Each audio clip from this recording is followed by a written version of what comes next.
A possibly incredible story that, about the making of Hysteria, as far as, you know, all the various bad luck stories with the producer and things.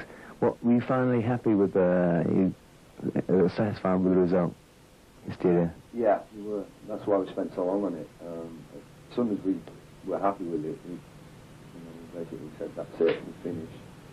We're out of the studio and it's time to go play it live.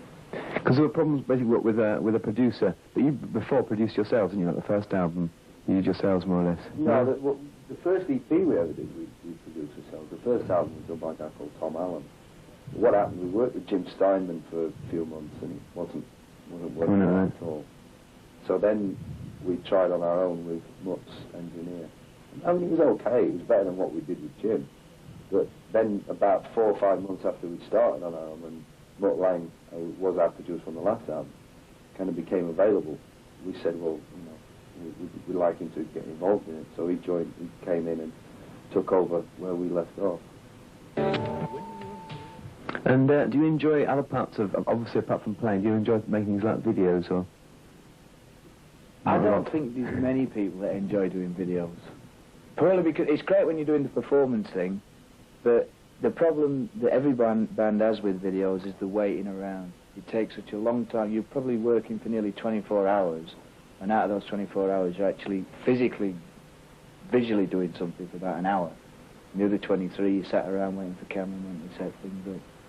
And what happened in this house that was being knocked down? Was the actual house really being knocked down as you were filming in it, or? No, we just had a studio set made, and they were knocking that down, and then we were stood outside the house watching them knock it down. But they, you know, they edit it together, and it's just the same way that they make Raiders of the Lost Ark. You know, a lot of the times it was just in a set, and it made it to look like it's in the desert. This was just a house, and from the outside, and the bit what we were on was just a stage. And the live tour, have you got a particular set? Because recently people like Motley Crue have built a thing, the drummer goes around in a kind of barrel on top of the stage. And what's the Def Leppard stage set? Well, it kind of varies from wherever we're playing. We've just come back from America, where we actually put the stage bang smack in the middle of the arena, which is a kind of new thing, especially for a rock and roll band to do, and basically be totally surrounded by the crowd. Now that actually involves hanging all the equipment from the ceiling, obviously. Yeah. And unfortunately we're not allowed to do that in Europe because the arenas, the roofs just will not hold the weight. So we have to take everything to one end and basically perform on a stage which would be similar to any other band. You know, which is a bit of a shame because we were kind of breaking a lot of new barriers in America. We would have loved to have done it in Europe.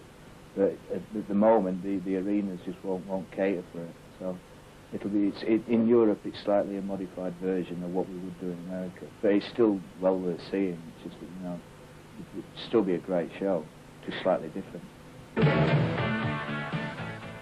Did that get filmed at all, any show in America? Or? Yeah, we played Denver, Colorado 2 nights, which were both sold out, so it was, we knew it would be a good crowd, and it was towards the end of the tour, and when, you know, it was basically running like clockwork, so we got the company in, who was the people that do our videos, and we had set up like 10, 12 cameras all around the arena, and we filmed both nights, so eventually there may be a live home video of Def Leppard on tour.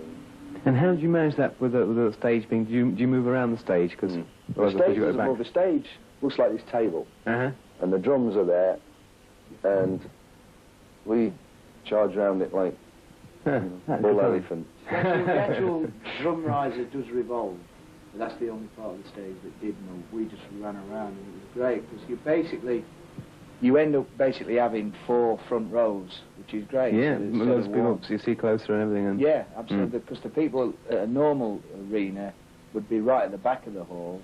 All of a sudden you're half the distance closer, so you're a lot closer to everybody. You know, it was a really great experience. And we managed to cut down the bad seats from maybe about 2,000 to maybe 200. That's if there was great. even that many. So it just basically was good for everybody. What's it like coming to places like Italy, what's it like coming to places like Italy, where you're a lot less famous than you are in the States, for example? It's a challenge, isn't it? You know, we regard we regard everywhere as somewhere to play, and we adapt to the situation. If it meant us playing in here, you know, playing in a club that held 100 people, then if that's what it takes to start a trend of getting the band more popular, we'd probably do it. We did it in '83 after the Pyromania tour. We did all the arenas in America, and we came back to playing little clubs and theatres and whatever in Europe, because you have to be able to adapt, and that, I think, is one of the key points to our success, is the fact that we're very adaptable. We're not going to have the star trip of, like, unless we can play in front of 10,000 people, we're not going to come to Italy.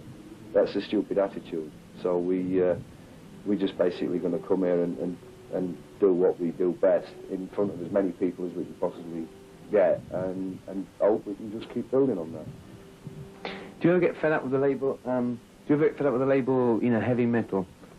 Did you try to get away from that, or didn't it bother you? We kind of got used to it now. I think we were initially a little bit fed up with people labelling us in such a way, but now it's got to the stage, I think, where people kind of know our music anyway, and so after a while, a certain band's music becomes the norm rather than the actual trend of the music itself. And if people still want to call it heavy metal, that's fine.